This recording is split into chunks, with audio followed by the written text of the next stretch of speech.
কে দিল পিরিতের বেড়া লিচুর বাগানে কমলার বাগানে সৈগ কে দিল পিরিতের বেড়া লিচুর বাগানে।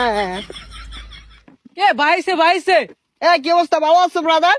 ভাই আপনি তো পুরাই চেঞ্জ হয়ে গেছেন ভাই, কেমনে কি? আগে তো খেত খামারে কাজ করতেন। আরে ভাই অতীত নিয়ে টান দেও কেন ভাইয়া? তুমি একটা চাকরির কথা বলছিলা, চাকরি করবে নাকি? সেনাবাহিনীতে ঢুকাই দিই তোমারে? উচ্চতা তো ভালোই আছে তোমার।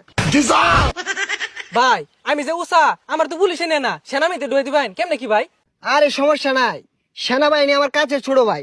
তুমি যদি 2 ফুট চাও তাও তোমারে ঢুকাই দিব না মানে চাকরিতে। আচ্ছা ভাই ঠিক আছে, একটা চাকরির ব্যবস্থা করে দিন যে। এই ভাইয়া দাঁড়াও, একটা ফোন দিই। হ্যালো কদম আলী, এই মুড়ে আমার গাড়িটা নিয়ে আসো তো। কি কোন ভাই, এই সিফার ওটা এত বড় গাড়ি ঢুয়াইতেছেন ঢুকবো? আরে সমস্যা নাই, আসলেই দেখতে পারবা। ভাই এত চেঞ্জ এত টিয়া পয়সা ভাই কেমনে সম্ভব এগুলা ভাই? এই যে ভাই আপনার গাড়ি। ভাই এই গাড়ি চালাতে পারবেন? আরে 12 মাস তো এগুলাই চালাই। এই সরো। দেখছস ভাইয়ের কি চেঞ্জ। এ ভাই ভাই ভাই এ ভাই ভাই ভাই ভাই ভাই উঠেন ভাই।